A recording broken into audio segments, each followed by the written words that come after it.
30 minuto na extension sa biyahe ng LRT-1 ipatutupad na simula bukas. Pagkukumpuni sa nasirang tulay sa Marilao Interchange pipiliting matapos hanggang sa March 28 ayon sa NLEX Management. 30 overseas Filipino workers na biktima ng scam hub sa Myanmar nakauwi na ng Pilipinas. Naranasang pamamaltrato sa kamay ng mga sindikato idinetalye.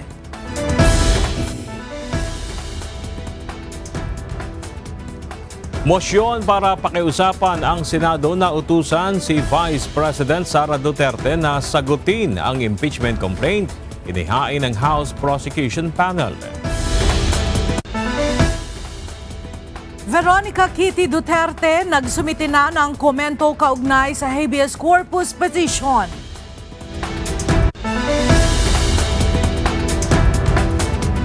At mahigit 2,000 kilo ng kamatis sa Nueva Vizcaya itinapon na lamang sa gilid ng kalsada dahil sa oversupply.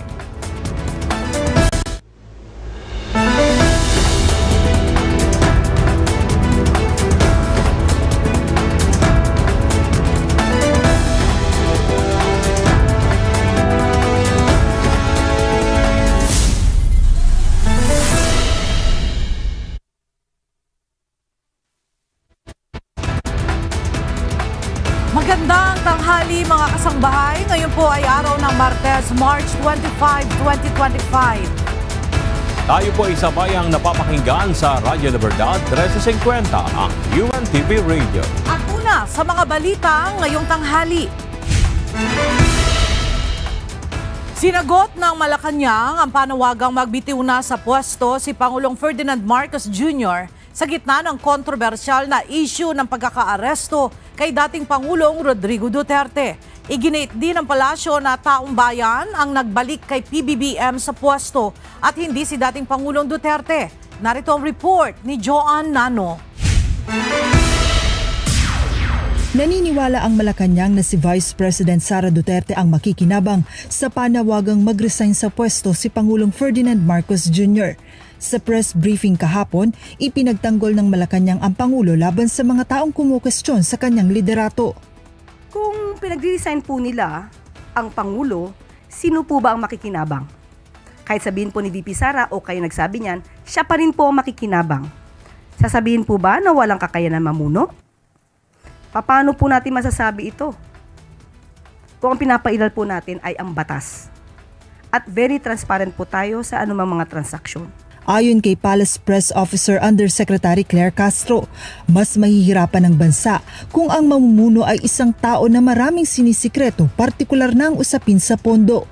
Hindi po mas kakayanin ng isang tao na mamuno, na maraming inililihim, maraming itinatago at hindi nagpapakita ng anumang dokumento, more particularly about the funds. Nauna nang nanawagan ang ilang Duterte supporters na dumalo sa rally sa the Netherlands na mag-resign na si Pangulong Ferdinand Marcos Jr. Kaugnay nito, muli namang umapela ang Malacanang sa Duterte supporters na manatiling kalmado. Ito'y sa gitna umano ng paghihigpit sa seguridad ng Dutch authorities. Unang-una po, hindi lang po sa mga kababayan natin sa ibang bansa, kundi dito na rin po, na manatili po tayo na kalmado. Hinahayaan lang po natin na umandar ang batas at ang hustisya. Kung meron man pong paghihigpit na nagaganap sa bansang Netherlands, ay hindi na po ito natin sakop. Ito po ay pinapatupad lamang po siguro ng bansang Netherlands ang kanilang batas doon. Samantala, sinagot rin ng palasyo ang mga kumakalat na post sa social media na nagsasabing si Pangulong Duterte umano ang nagbalik ng dignidad sa mga Marcos. Ang nagpabalik po kay Pangulong Marcos ay ang taong bayan po. Hindi po iisang tao. Pinakita po ni dating Pangulong Marcos kung ano ang kakayanan niya. Kung inyo pong matatandaan, hindi po ba mismo ang dating Pangulong Duterte ang hindi naniniwala kay Pangulong Marcos? He even said that PBBM is a weak leader. Papaano niya masasabi na inangat niya ang dignidad ni Pangulong Marcos kung siya mismo dati ang nagbababa rito. Joanna no, UNTV News and Rescue. Diyos ang aming sandigan, serbisyo publiko ang aming pinahahalagahan. Hinamon ng Malacanang si Vice President Sara Duterte na magpakita ng ebidensyang may banta sa buhay ng kanyang amang si dating Pangulong Rodrigo Duterte. Kaugnay ito sa babala ng pangalawang Pangulo na posibleng sapitin ng dating Pangulo ang nangyari kay dating Senador Benigno Ninoy Aquino Jr. nang bumalik sa Pilipinas noong 1983 matapos ang pagkaka-exile sa Estados Unidos. Saan po nakukuha ang pagkukumpara kay dating Ninoy Aquino? Saan nakukuha yung mga threats? As a matter of fact, hanggang ngayon yung sinasabing threats kay VP Sara, hindi pa rin po na ipapakita sa NBI at saka sa PNP. So saan lamang po ito nakukuha? Kailangan po natin kasi ng mga materyales, ng mga ebidensya bago po magsagawa ng ganitong mga klaseng statements. Wala pong katotohanan yan. Gate pa ni Palace Press Officer Jose Claire Castro, mahirap ikumpara si dating Pangulong Duterte kay Ninoy. So napakalayo pong ipakumpara ang sarili o ikumpara ang dating Pangulong Duterte kay Ninoy Aquino na hindi nagkaroon ng anumang record ng mass murder or crimes against humanity. Walang natanggap ang China na aplikasyon para sa asylum ni dating Pangulong Rodrigo Duterte. Ayon kay Chinese Foreign Ministry spokesperson Guo Jiakun, pribado ang pakay ng former president sa Hong Kong kamakailan. Bago pa maaresto sa Pilipinas dahil sa kasong crimes against humanity sa International Criminal Court, nagtungo ng Hong Kong si Duterte para dumalo sa isang event para sa overseas Filipino workers. Hinimok ni Palace Press Officer Undersecretary Claire Castro ang publiko na hintayin na lamang ang mga susunod na campaign rally ng alyansa para sa bagong Pilipinas. Ito'y upang malinawan ang issue sa likod ng hindi pagbagit ni Pangulong Ferdinand Marcos Jr. sa kapatid na si Senator Amy sa campaign rally sa Laguna noong weekend. Sa naturang sortie, 11 na lamang sa 12 kandidato ng alyansa ang hiningian ng suporta ni PBBM sa nalalapit na halalan. Ang pagkakasabi lang po sa atin ay maliwanag po ang kanyang sinabi at hintayin na lamang po ang susunod na mga rally para malaman po natin kung ano po ba yung ibig niya talagang sabihin dito. Wala pang impormasyon ng Malacanang hinggil sa plano ng Pangulo sa kanyang kapatid na si Senator Amy matapos ang isinagawang Senate hearing kaugnay sa legalidad ng pag-aresto kay dating Pangulong Rodrigo Duterte. Hindi na nakakagulat para kay Senate President Francis G. Escudero ang anumang hindi pagkakaunawaan sa pamilya ng mga politiko sa tuwing nalalapit ang eleksyon. Ito ang tugon ng mambabatas ng matanong ukol sa umano'y hindi pagkakaintindihan ni na Pangulong Ferdinand Marcos Jr. at ng kanyang kapatid na si Senator Amy Marcos. Ayon pa kay SP Escudero, naniniwala siya na mareresolba rin ito sa paglipas ng panahon. Hindi ko ambisyonan hanapan ng paliwanag, rason o lohika ang mga kaganapan itong nagdaang 2 linggo. Dahil sa dulo, magkamag-anak, magkapatid sila at anumang hindi nila pagkakaunawaan ay madali at pwedeng maresolbahan yan. Pagkalipas lamang na maikli o mahaba mga panahon. Hinamon ng Malacanang si Vice President Sara Duterte na ipaliwanag ang mga kakaibang pangalan ng mga umano'y tumanggap ng confidential funds nito. Tinawag namang Team Amoy Asim ng isang House Leader ang panibagong batch ng kahina-hinalang recipients ng kontrobersyal na pondo ng pangalawang Pangulo. Ang detalye sa ulat ni Rosa Licos.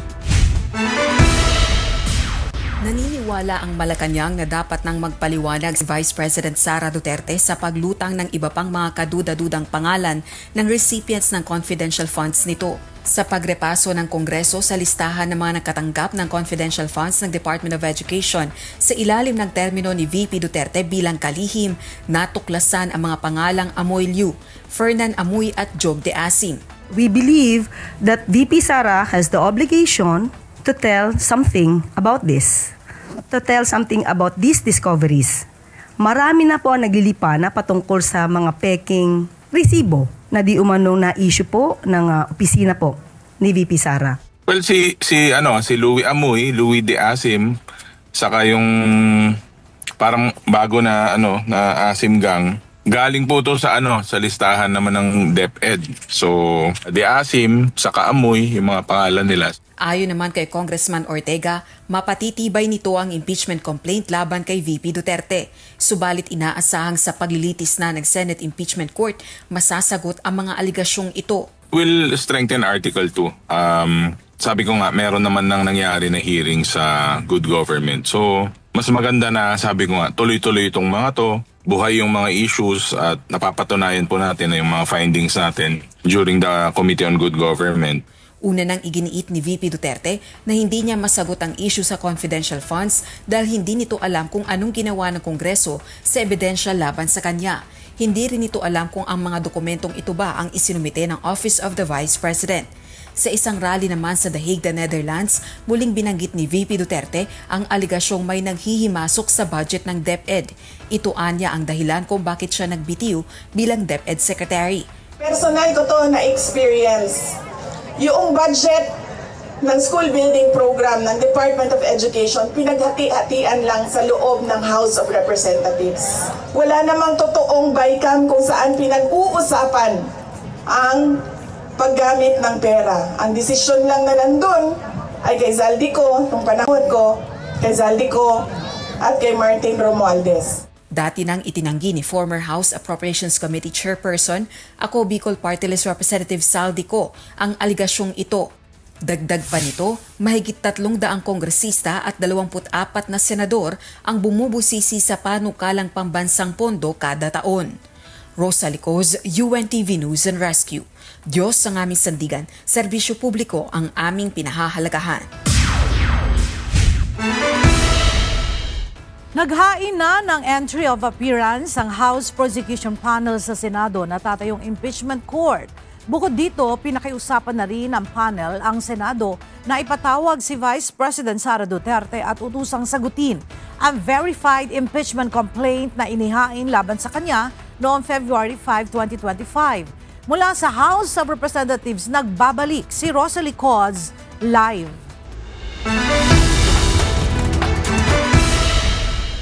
Rosalie, anong detalye nitong motion na inihain ng House Prosecution Panel sa Senado?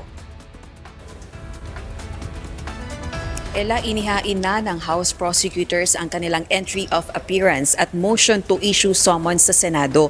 Layo nito na hilingin kay Senate President Francis Escudero na tatayong presiding officer sa bubuing impeachment court na maglabas na ng summons laban kay Vice President Sara Duterte.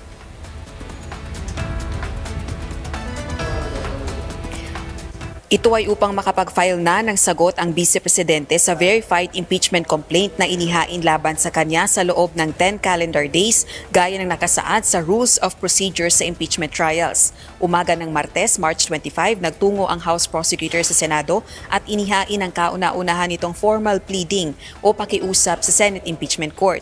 Pinangunahan ito ni na House Minority Leader, 4-piece Party List Representative Marcelino Libanan at Riders Party List Representative Rog Gutierrez o One Riders Party List Representative Rog Gutierrez na parehong kabilang sa 11-member House Prosecution Panel. Sinamahan sila ni na House Deputy Majority Leader, La Union 1st District Representative Paulo Ortega at House Assistant Majority Leader, Zambales 1st District Representative J. Kong Hoon. Samantala, ayon kay Senate President Escudero, hindi pa niya nakikita ang pleading at ire-refer ito sa Senate Legal Team. Anya, bukas nila ito tatalakayin. Pagtitiyak ng Senate President, aaksyonan ito ng nararapat at sa tamang panahon. Balik sa iyo, Ella. Maraming salamat, Rosalie Coz. Pansamantalang natigil ang operasyon ng Office of the Vice President kahapon matapos makatanggap ng bomb threat ang isang kawani ng ahensya. Ayon sa nilabas na pahayag ng OBP, agad na inilika sa mga empleyado sa secured area ng Robinson Cybergate Plaza sa Mandaluyong City matapos makatanggap ng text message na naglalaman ng pagbabanta. Kaagad namang rumisponde ang Explosive Ordnance Disposal Team ng Mandaluyong City Police Office upang magsagawa ng masusing inspeksyon sa gusali.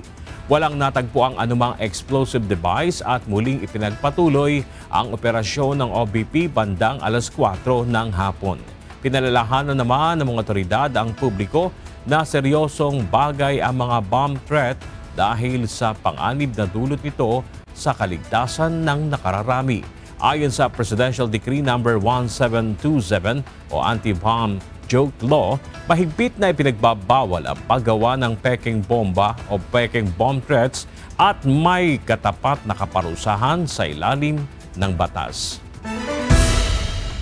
Sinagot ng anak ni dating Pangulo Rodrigo Duterte ang tugon ng Department of Justice o DOJ sa kanilang Consolidated Habeas Corpus Petition sa Korte Suprema. Hiniling ni Kitty Duterte sa Supreme Court na pagbigyan ang kanilang hiling na maibalik at maipresenta sa hukuman dito sa Pilipinas ang kanilang ama. Mula sa Maynila, may report si Dante Amento live. Dante, may inaasahan ba na magiging action dyan ang Korte Suprema ngayong araw? Magandang umaga, Ella. Wala pa tayong inaasahan kung magkakaroon ng aksyon ang Korte Suprema sapagkat kahapon lang na naisubmit itong komento ng anak ni dating Pangulong Rodrigo Duterte na si Veronica Kitty Duterte na sinasabi nga niya dito, Ella, ay binigyan din niya na walang jurisdiksyon ang International Criminal Court o ICC sa Pilipinas epektibo noong March 17, 2019. Dagdag pa nito, bigo rin ang ICC na i-exercise ang jurisdiksyon nito sa tamang panahon, partikular sa kaso ng war on drugs. Hinilingan niya ng ICC prosecutor ang pag-iimbestiga noong March 2021 kung saan 2 taon na mula nang kumalas ang Pilipinas sa ICC. Wala rin anya jurisdiksyon ng ICC sa bansa batay sa tinatawag na Principle of Complementarity sapagkat papasok lang ito kung ayaw ng Pilipinas o hindi nito kayang imbestigahan at usigin ang krimen na may kinalaman sa giyera kontra illegal na droga. Mababa din umano ang 43 na namatay sa drug war kung ikumpara sa mahigit 300 na inimbestigahan at inuusig ng Philippine government. Patunay din anya ang pag-atras ng Office of the Solicitor General na ipagtanggol ang gobyerno sa petisyon na iligal ang pagkuha at paglipat sa dating Pangulo sa ICC. Dagdag pa nito, Ella, hindi totoong moot o walang saysay yung petition for habeas corpus sapagkat kahit nasa jurisdiksyon na anya ngayon ng ICC ang kanilang ama, pero illegal ito sapagkat wala na ngang jurisdiksyon ang ICC sa bansa. Samantala, Ella, kanina lang ay hiningan din natin ng reaksyon si Justice Secretary Crispin Rimulya hinggil dito sa naging sagot ni Kitty Duterte. Subalit ayon kay Rimulya ay ayaw muna niya magkomentaryo sapagkat labag ito sa sub-judice rule.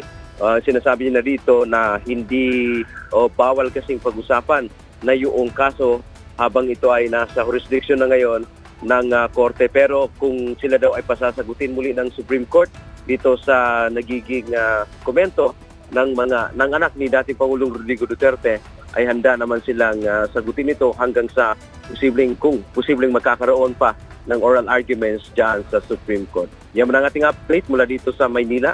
Balik sa iyo, Ella. Maraming salamat, Dante Amento. Mayroon ng listahan ng National Bureau of Investigation ng mga nagpapakalat ng fake news.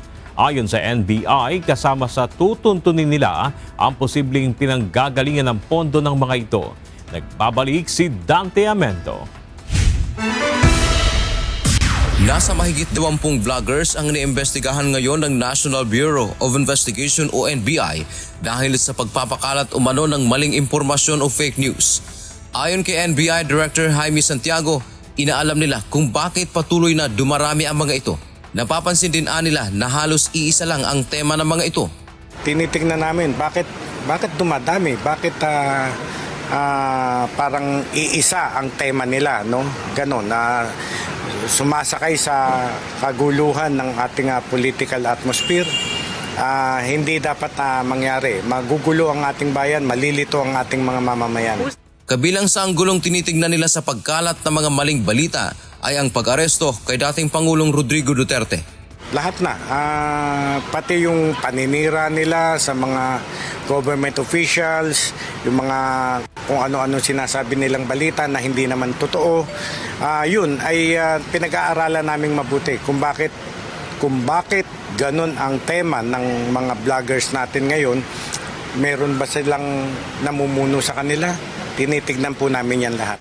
Nakikipag-ugnayan na rin ang NBI sa Department of Information and Communications Technology o DICT.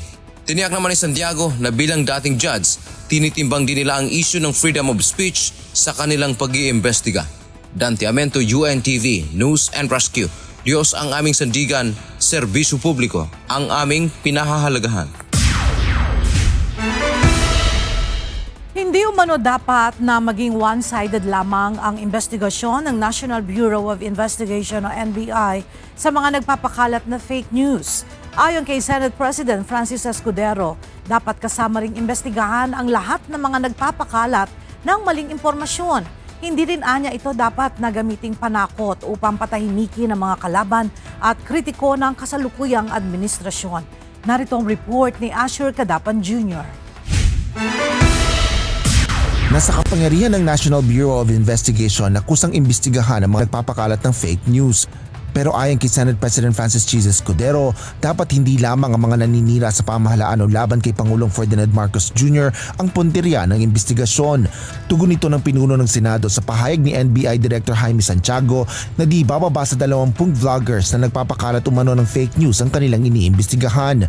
Ayon kay Escudero, dapat patas ang pagtrato ng NBI dahil mayroon din namang mga nagpapakalat ng paninira laban sa mga Duterte at mga kritiko ng administrasyon. Kadalasan na nagrereklamo, hindi ba, ay yung mga paninira laban sa pamahalan.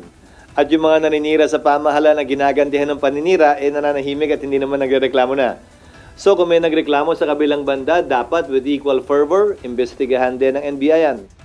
Babala pa ni Senador Escudero, hindi rin ito dapat mauwi sa tinatawag na prior restraint o pagbusal sa kalayaang magpahayag ng saloobin o pananaw. Maaari rin kasing maging paraan nito upang salain at pigilan ang pagpapahayag ng saloobin na maaaring hindi pabor sa pamahalaan.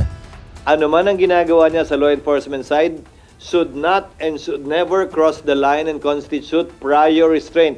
Kung saan, mangangamba na mismo ang ordinaryong Pilipino na magsalita at magbigay ng opinyon at hindi nila magbibigay ng opinyon dahil sa takot na dinudulot ng kanilang ginagawa.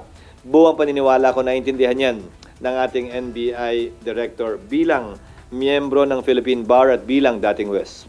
Asher Cadapan Jr., UNTV News and Rescue. Diyos ang aming sandigan, serbisyo publiko ang aming pinahahalagahan. Matagumpay na nakapaghatid ng mga pagkain at diesel sa mga Pilipinong mangingisda sa West Philippine Sea ang mga barko ng Bureau of Fisheries and Aquatic Resources at Philippine Coast Guard kahapon. Ito'y sa kabila ng ilang barko ng China ang namonitor ng PCG na umaaligid sa lugar.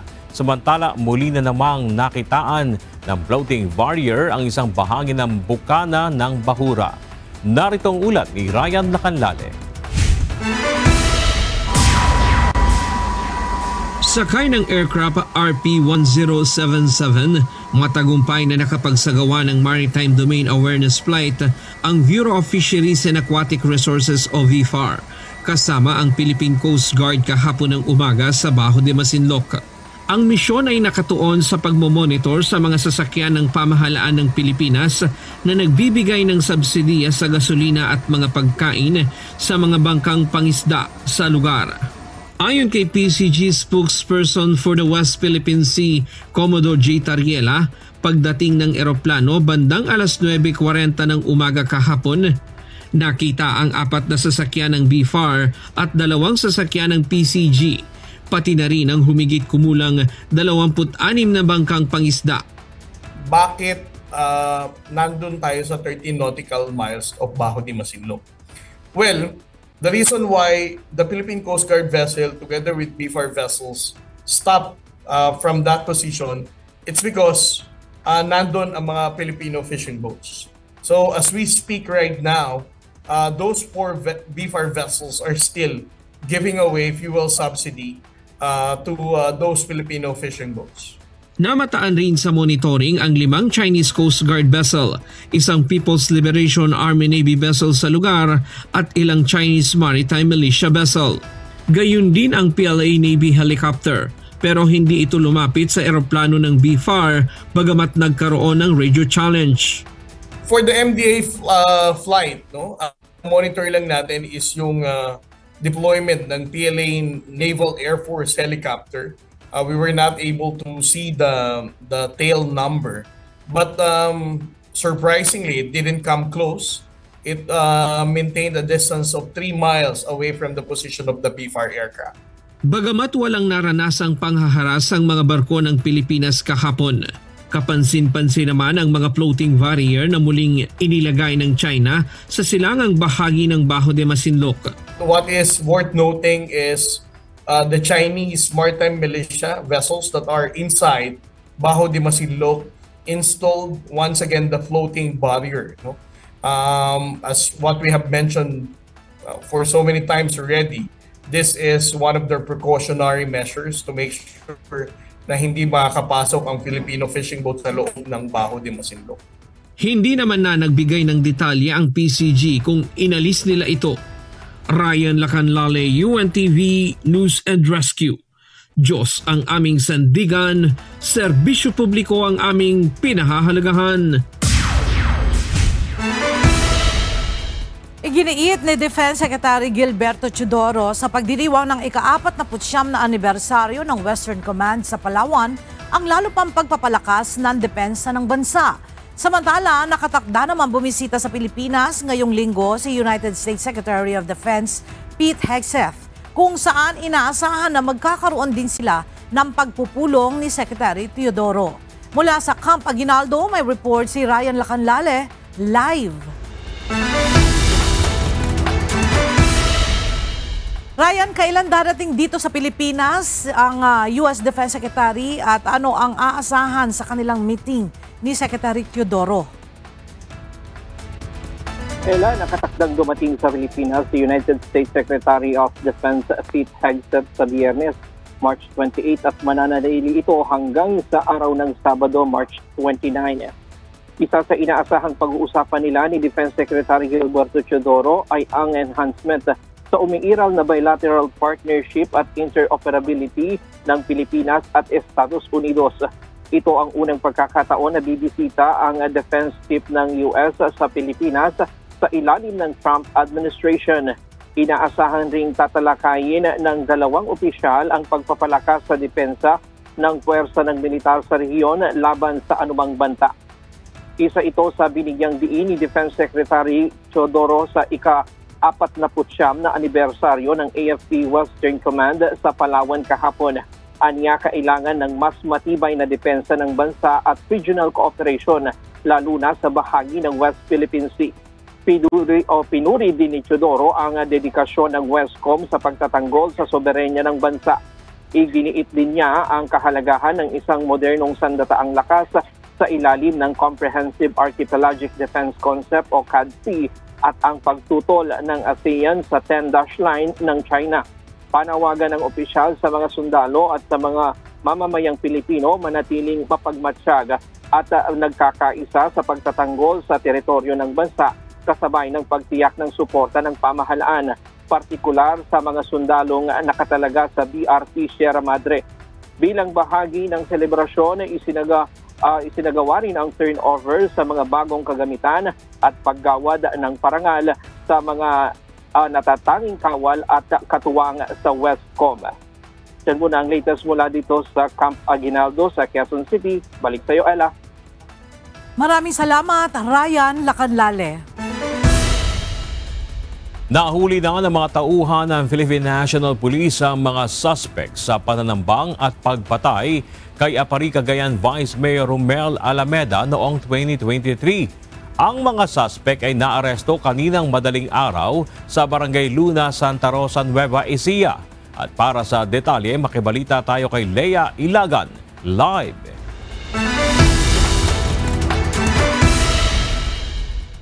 Lea, paano nadakip ng mga otoridad itong mga suspect? Magandang tanghali sa Bernard. 2 suspect nga naaresto ng mga tauhan ng Philippine National Police kaninang pasado alas 2 ng madaling araw sa Barangay Luna, Santa Rosa, Nueva Ecija. Isa sa naaresto ay sinasabing leader ng Di Guzman Potential Private Armed Group habang miyembro nito ang isa pa. Ang pag-aresto ng mga otoridad, Bernard, ay bunsod ng warrant of arrest na inilabas ng Bayumbong Vizcaya Regional Trial Court Branch 28. Kaugnay ng 6 na bilang ng kasong murder. Ang mga ito ay sinasabing suspect sa pananambang sa grupo ni Apari Cagayan Vice Mayor Romel Alameda noong February 2023. Nauna nang pinaghinalaan ang mga pulis sa naturang pananambang matapos na magpanggap na pulis ang mga suspect. Ito'y dahil naglagay ang mga ito ng checkpoint sa Bagabag, Nueva Vizcaya bago dumaan ang convoy ng vice-alcalde at saka sila pinagbabaril. Nasawi si Vice Mayor Alameda at 5 pang tauhan ito. Ang 2 arestadong suspect ay nasa kustodiya na ng Bayumbong Police Station sa Nueva Vizcaya. Bernard? Maraming salamat, Lea Ilagan, live mula sa Camp Cramex. Pinangunahan ni Pangulong Ferdinand Marcos Jr. ang panunumpa ng mga bagong miyembro ng Parliament ng Bangsamoro Transition Authority o BTA. Kasama rito ang bagong interim chief na si Abdul Rauf Makakua. Kinilala ng Pangulo ang naging pag-usad ng Bangsamoro Peace Process kung saan kanyang binigyang diin ang kaakibat na responsibilidad na protektahan at patuloy na pagsulong nito. Hinimok ni Pangulong Marcos Jr. ang mga leader ng Bangsamoro na ituloy ang pagsisikap upang makamit ang pangmatagalang kapayapaan at pag-unlad sa Mindanao. To my fellow government workers in the Bangsamoro, you pledge to uphold the trust of your constituents. You will carry the aspirations of those who have longed for peace and self-governance. You will be instrumental to create a future built by and for the Bangsamoro people. Sisimulan na ng Commission on Elections sa Marso 28 ang kampanya nitong Grand Oplan Baklas para sa mga kakandidato sa mga lokal na posisyon. Layo ng nationwide campaign na baklasin ang mga election paraphernalia na nakapaskil sa mga hindi otorisadong lugar o nasa labas ng mga common poster area na itinalaga ng komisyon. Hinimok naman ng poll body ang mga private property owner na maglagay ng mga limitation sa mga papayagan nilang magsabit o magpaskil ng mga campaign material sa kanilang lugar. Maglalabas din ang COMELEC ng mga notice sa mga kandidato na magkusa ng mag-alis ng kanilang mga campaign material sa mga hindi otorisadong lugar sa loob ng 3 araw. Ayon sa poll body, kakasuhan nila ang mga hindi susunod dito na maaari namang maging ground ng kanilang disqualification. Nagpaalala ang Department of Education sa mga kandidato na hindi dapat gamitin ang graduation at moving up ceremonies para sa pangangampanya ngayong papalapit ang halalan 2025. Ang DepEd Secretary Sani Angara, kailangang mapanatili ang profesionalismo at political neutrality sa mga paaralan. Ipinagbabawal din ang sapilitang kontribusyon at labis na paggastos para sa seremonya na gaganapin sa April 14 hanggang 15. Pinayuhan ng mga paaralan na pumili ng maaliwalas na venue at iwasan ng matinding init upang matiyak na komportable ang lahat ng dadalo. Good news para sa mga commuter, magpapatupad na rin ng extension sa operating hours ang LRT1 batay sa anunsyo ng private operator nito na Light Rail Manila Corporation. Layo ng dagdag na biyahe na maserbisyuhan ng mas marami pang commuters na sumasakay ng LRT1. Mula sa Maynila, alamin natin ang detalye kay JP Nunez live. JP, gaano kahaba ang extension sa oras ng LRT1 at kailan yan magsisimula?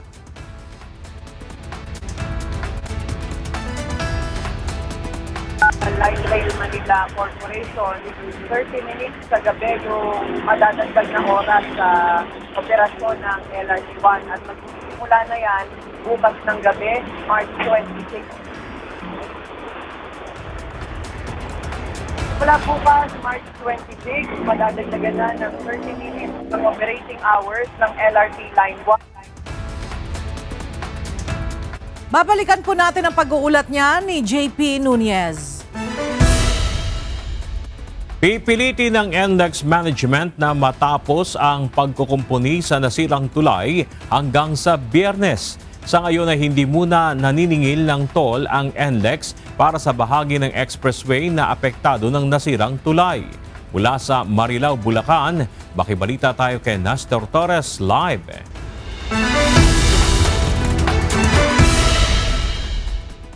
Nestor, mabigat pa rin ba ang daloy ng mga sasakyan dyan at may iba pa bang remedyo na ginagawa para maibsan ang bigat ng trapiko? Sa ngayon nga ay talagang mabigat pa rin ang nararanasang daloy ng trapiko, partikular dito sa Marilao Bridge Interchange kung saan makikita natin sa aking likuran na talagang yung 2 lanes dito ay nakasara, yung 2 and 3 lanes. Pero yung tuloy-tuloy naman ang daloy ng sasakyan doon sa part ng 1 and 4 na lanes dito sa Marilao Interchange. Asahan pa rin ang mabigat na daloy ng trapiko dito sa North Luzon Expressway, partikular papunta dito sa Marilao Bridge Interchange northbound dahil sa ginagawang tulay. Ayon kay NLEX Head Traffic Manager Robin Ignacio, mararanasan pa rin ng mga motorista ang matinding traffic. Pero sa susunod na linggo ay inaasahan na itong unti-unting luluwag dahil target nilang matapos ang pagkukumpuni ng tulay hanggang March 28. Replace nga po nung gear there ngayon, yung fabricated horizontal gear there. Nagsara po kami ng additional lanes. Aasahan natin mas ma-traffic po yung sitwasyon. Coming weekend actually po, hopefully ma-okay na. Sa kabila naman ng heavy traffic, may pakonsuelo ngayon ang NLEX Management sa lahat ng mga motorista na daraan sa expressway.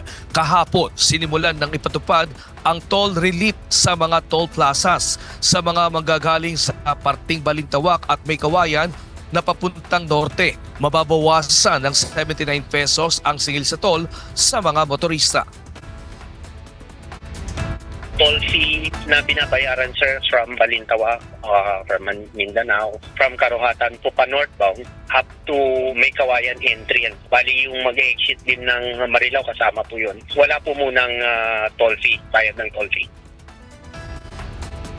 Samantala, kung matapos na sa March 28 ang ginagawang tulay dito sa Marilao, ay magiging balik normal na rin ang singil sa toll sa mga daraan sa expressway. Bernard, sa ngayon ay mayroong mga patrol personnel, mga traffic personnel kung saan nga ay tumutulong para makontrol itong daloy ng trapiko, partikular dito sa papuntang Marilao Bridge Interchange. At sa ngayon naman, pagdating dito sa tulay, ay tuloy-tuloy yung daloy ng mga sasakyan at habang kasalukuyang kinukumpuni itong nasirang tulay dito sa Marilao. At yan muna ang ating latest live. Balik sa'yo, Bernard. Maraming salamat, Nestor Torres, live mula sa Marilao, Bulacan. Inihain ni Manila 2nd District Representative Roland Valeriano ang House Resolution No. 2257 upang magkaroon ng komprehensibong inspeksyon at audit ang Department of Public Works and Highways o DPWH sa mga pampublikong infrastruktura gaya ng flyovers, overpass, viaduct, aqueducts at iba pa. Ito ay upang matiyak ang structural integrity at kaligtasang magamit ng publiko ang mga ito. Inihain ang House Resolution kasunod ng nangyaring pinsala sa Marilao Interchange Bridge sa North Luzon Expressway o NLEX kamakailan. Gayon din ang pagguho ng bahagi ng Kabagan-Santa Maria Bridge sa Isabela Province. Bukod dito, hinihiling din ng panukalang resolusyon na magsagawa ng pagdinig at investigasyon ang House Committees on Public Works and Highways, Good Government and Public Accountability, Metro Manila Development at iba pang komite upang tugunan ang issue at maiwasang mangyaring muli ang mga ganitong insidente. Giit ni Congressman Valeriano, hindi lang banta sa kaligtasan ng publiko ang pagkakaroon ng integrity issues ng pampublikong infrastruktura, kundi matinding aksaya rin sa pondo at resources ng gobyerno.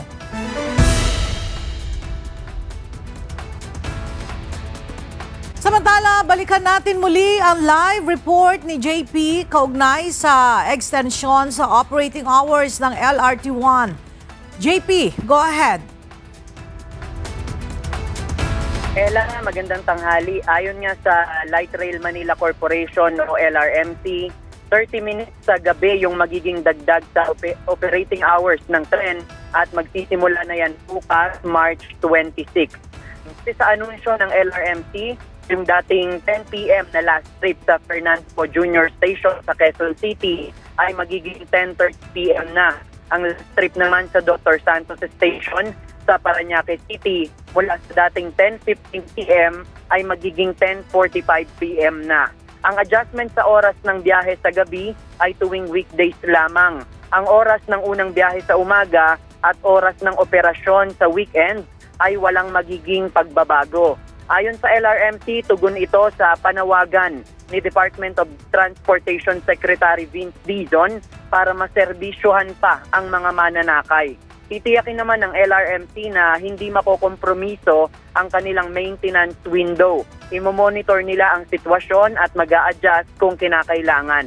Ang rail system ng LRT1 ay mula Quezon City, patungong Caloocan, Maynila, Pasay at hanggang sa Parañaque City. Nasa 300,000 mga pasahero ang naseserbisyuhan nito kada araw. Ang abiso ngayon ng LRMC sa publiko, yung mga ticket booth nila ay nagsasara 5 minuto bago ang huling biyahe ng tren sa istasyon, kaya dapat planuhin ng mga commuter yung kanilang magiging mga biyahe sa bagong adjustment. Yan muna ang ating latest live mula dito sa Maynila. Balik sa iyo, Ella. Maraming salamat, JP Nunez. Pag-aaralang mabuti ng pamahalaan ang muling pagtataas sa ipinapataw na taripa sa bigas. Tiniyak naman ng Malacanang na may mga paraan ng ginawa ang gobyerno upang matulungan ang mga magsasaka. Naritong report ni Nel Maribuhok. Dadaan sa masusing pagbusisi ang posibleng pagrebisa sa ipinapataw na taripa sa bigas. Ayon kay Palace Press Officer Claire Castro, pag-aaralang mabuti ang tariff adjustment sa ilalim ng Executive Order No. 62 kung saan ibinaba sa 15% ang taripa sa bigas mula sa 35%. Ito ay sa gitna ng nalalapit na anihan kung saan posibleng bumaba ang presyo ng bigas sa merkado. Maaaring malapit na po ang harvest season at para po hindi naman masyado maapektuhan ng ating farmers, re-reviewin po ito. At kapag ka po nagkaroon na po ng detaling pag-uulat ang NEDA, ito po ay dadalhin sa Office of the Executive Secretary para po maibigay po sa ating Pangulo. Sa ngayon, wala pang impormasyon ang Presidential Communications Office kung mayroon ng rekomendasyon para sa rice tariff adjustment. Tiniyak naman ng Malacanang ang patuloy na paghahanap ng paraan ng gobyerno upang matulungan ang mga magsasaka. Nandun na po tayo sa procuring the trucks po para po makatulong po ito sa mga farmers na wala pong kakayanan na magdala ng kanilang palay diretso po sa NFA stores. At yun po ay sinasagawa na po natin para hindi na po sila mahirapan para magdala ng kanilang mga palay. Nel Maribuhok, UNTV News and Rescue. Diyos ang aming sandigan, serbisyo publiko ang aming pinahalagahan. Hiningi ng Department of Agriculture ang tulong ng National Bureau of Investigation upang imbestigahan ang umano'y pagkasawi ng nasa 3 magsasaka sa Nueva Ecija dahil sa mababang presyo ng palay. Sa kanyang pahayag, ikinabahala ni Agriculture Secretary Francisco Chu Laurel Jr. ang kumakalat na balita bagaman hindi ito ang lumalabas sa mismong pakikipag-usap ng DA sa mga kaanak. Ayon sa kalihim, hindi makabili ng mas maraming palay ang National Food Authority sa mga magsasaka dahil sa kakulangan ng budget. Wala rin anya sa mandato ng NFA ang pumagitna sa negosasyon ng mga magsasaka at traders kaugnay ng farm gate price. Sa ngayon, nananatiling 14 pesos kada kilo ang farm gate price ng palay. Sa tulong ng NBI, umaasa ang kalihim na mabibigyan ng tamang ulat ang publiko kaugnay ng issue. Nangako itong magbibigay ng tulong sa mga naulila, kasabay ng paghingi sa publiko ng respeto para sa damdamin ng mga apektadong pamilya. Pinirmahan na ng mga opisyal ng Pilipinas ang implementing rules and regulations para sa VAT refund sa mga dayuhang turista. Sa pamamagitan nito, maaari nang makakuha ng discount ang foreign tourist mula sa mga lokal na produkto na kanilang bibilihin mula sa ilang accredited stores.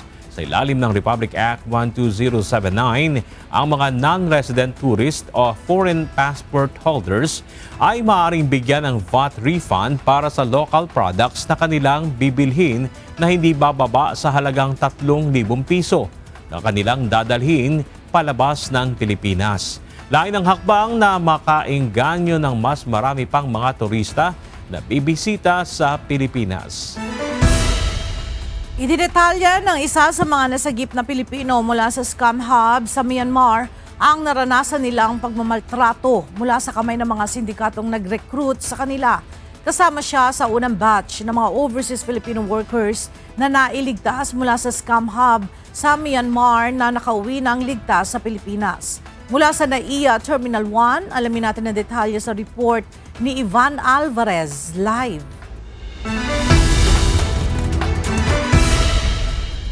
Ivan, anong klase ng pangmamaltrato ang naranasan nitong mga kababayan natin na nailigtas mula sa kamay ng mga sindikato? Yes, Ella, ayon sa isa sa nakausap natin na repatriated overseas Filipino worker o OFW mula nga dito sa unang batch ng 30 mga scam hub worker mula Myanmar, ay sinabi nito na naranasan nila na ibilad sa araw kapag hindi nila naihit o naaabot yung quota nila at nakakapagtrabaho sila ng umaabot ng 17 oras ng walang pahinga. Pag di kayo naka-reach ng quota, ibibilad nila kayo sa araw. Tapos may mga times na wala kayong morning break. Almost 17 hours kami nagtatrabaho dun Babad kami sa work. O inilarawan ng isa sa mga biktima ang kanilang naging karanasan sa ilang buwan na pananatili sa scam compound sa Myanmar. Aniya, base sa kanyang personal na karanasan, ay nakilala niya ang kanyang recruiter Telegram, kung saan inalok umano siya ng malaking sahod abroad at wala siyang gagastusin na kahit magkano. Dinala umano muna siya sa Hong Kong at pagkatapos ng isang araw ay tsaka inilipad papuntang Thailand bago dalhin mismo sa Myanmar. Dagdag pa nito, sa 4 na buwan niyang pananatili sa naturang lugar ay puro pangi-scam ang trabaho na ipinapagawa sa kanila, kung saan magpapanggap silang mayamang individual at magne-message ng mga tao online upang akitin at piliting mag-invest. Ella, ayon sa Department of Foreign Affairs, kapag nakikipag-usap sa mga recruiter, huwag lang tingnan ng ating mga kababayan yung laki ng sahod. Ayon sa ahensya, dapat ding tingnan yung mga red flags, katulad na lamang kapag hindi inaasikaso yung employment visa, pati na rin job contract. Lalong-lalo na at ito yung mga pangunahing requirements kapag magtatrabaho abroad. Yan muna ang update mula dito. Balik sa inyo dyan, Ella. Maraming salamat, Ivan Alvarez. Sisimulan na ng Department of Social Welfare and Development o DSWD sa darating na Hulyo ang pilot testing para sa Unified Persons with Disability o PWD ID. Lain nito na masawata ang paglaganap ng mga pekeng PWD ID at masiguro na magagamit lamang ang benepisyo ng mga tunay na PWD kung saan magkakaroon ng centralized database. Tiniyak naman ng DSWD na maaaring i-avail ang digital PWD ID habang hinihintay ang physical version nito. Paalala ng ahensya, libre at walang anumang babayaran ang aplikasyon para dito.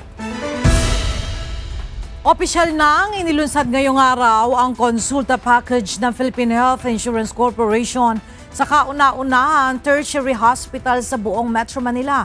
Ayon sa PhilHealth, ito ay bahagi ng expansion ng preventive healthcare services sa mga ospital. Mula sa Maynila, ang detalye sa report ni Mia Alonzo live.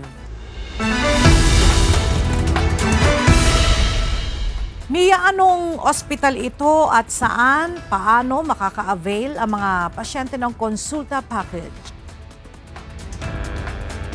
Magandang tanghali sa iyo, Ella. Dito yan sa Chinese General Hospital and Medical Center kung saan formal nang binuksan ang 3-year accreditation ng PhilHealth Consulta program dito sa ospital.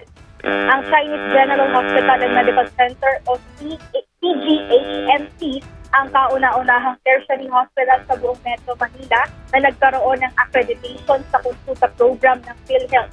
Kaninang umaga, bago isagawa ang ribbon cutting, binisita muna at inikot ni PhilHealth Chief Executive Edwin Mercado ang ospital at ang area na magiging proseso ng pag-avail ng konsulta package. 4,000 registered patients ng CGHMC ang maaaring maka-avail na ng konsulta package ngayong araw. Ayon sa ospital, inusal pa lamang ito at maaari pang madagdagan sa mga susunod na araw, lalo na sa mga nagnanais na mag-avail. Kinakailangan lang na mag-fill out sa consulta registration form sa online o sa accredited na mga ospital. Binigyan din ng ahensya na kailangan i-select ang ospital kung saan mag-a-avail ng konsulta package. Hindi maaari na magpalipat-lipat ng hospital facility na pagkukuhanan ng konsulta dahil paraan ng registration upang magkaroon ng proper monitoring ang ospital sa mga pasyente. Kaya magkakaroon ang bawat rehistrado ng receipt QR code sa mga fully registered na. Magkakaroon din ng photo consent kung saan pagbibigay ng consent sa ospital kumolekta ng pictures ng requirements sa pag-avail ng konsulta. An ounce of prevention is more than a pound of cure. And that is why we're shifting our focus to primary care. Last year, our cost of benefit payout for primary care is only 1.7%. This year, we're targeting 15 to 20%. And the primary care is not just consulta. Eventually, we're hoping that the consulta will be a platform for additional care like PhilHealth Gamot. Nakapaloob sa konsulta ang primary care services, laboratory, diagnostic examination, drugs and medicines, antimicrobials, maging ang fluids and electrolytes. Kaya naman kung nais ng isang pasyente sa Chinese General, magiging lock-in patient siya dito upang masusundan ng ospital ang kada pasyente na kasailalim sa konsultasyon. Sa ngayon, Ella, target ng PhilHealth na ma-extend pa ang konsulta package program sa mga ospital. At yan muna ang update mula dito sa Maynila. Balik kayo. Maraming salamat, Mia Alonzo.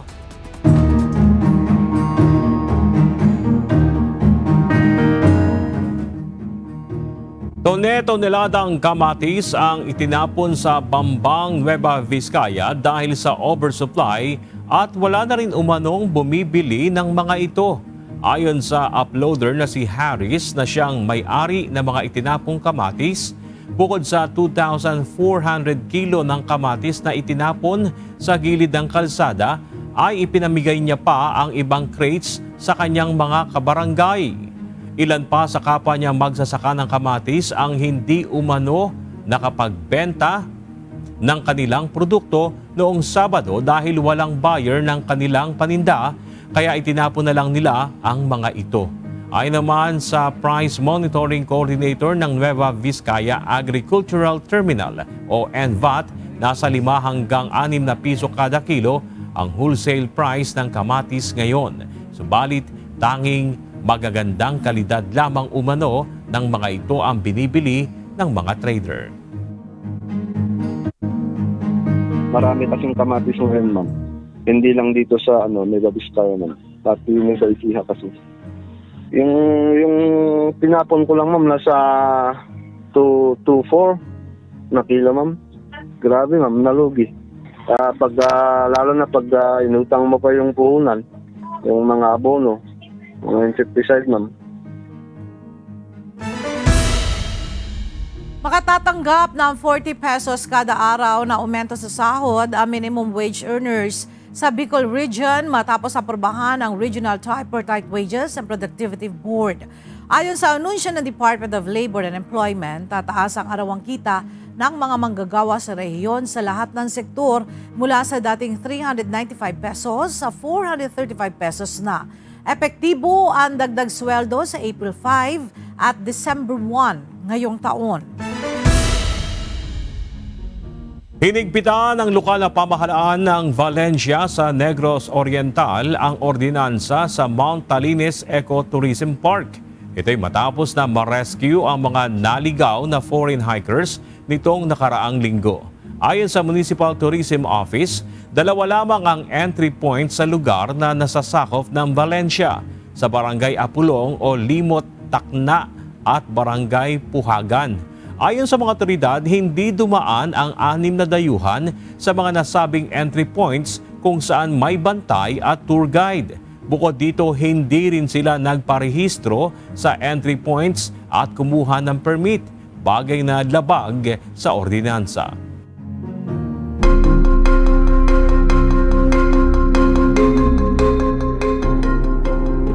Hiniling ng Trump administration siya sa US Supreme Court na huwag nang i-rehire ang mga empleyado na kabilang sa mass firing o inalis na sa federal government. Ang malawakang pagtatanggal ng mga empleyado ng gobyerno ay bahagi ng downsizing na ginagawa ni US President Donald Trump. Ang Natural Emergency Appeal, iginiit ng executive branch na hindi maaaring desisyonan ng korte na tanggapin muli ang nasa 16,000 probationary employees. Kasunod dito ng desisyon ng isang judge sa California na i-reinstate ang mga tinanggal na empleyado dahil labagaan niya ito sa umiiral na federal law. Opisyal na inanunsyo ang pagsisimula ng cherry blossom season sa capital city Tokyo sa bansang Japan. Ayon sa Japan Meteorological Agency, ito ay matapos masuring mabuti ang pamumulaklak ng specimen tree sa Yasukuni Shrine sa Tokyo. Ayon sa pagsusuri, mayroon na itong mahigit 5 bulaklak, ang minimum required na bilang upang opisyal na ideklara ang cherry blossom season. Ang cherry blossoms o sakura ay mahalagang bulaklak sa kultura at pamumuhay ng mga mamamayan ng Japan. Ang peak season ng pamumulaklak nito ay sa huling bahagi ng Marso at tumatagal lamang hanggang sa unang bahagi ng buwan ng Abril.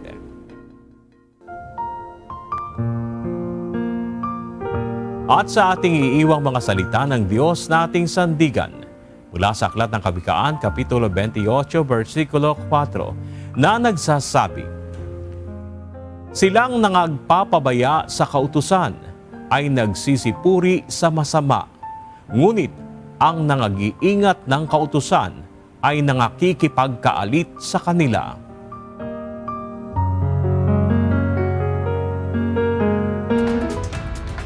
At yan ang mga balita ng aming tinutukan at inaksyonan dahil sa aming pagbabalita. Una, ang pagkalinga sa kapwa. UNTVC News, may balita saan mampanig ng daigdig. At dito sa UNTV, Diyos ang aming sandigan, serbisyo publiko ang aming pinahalagahan. Magandang tanghali.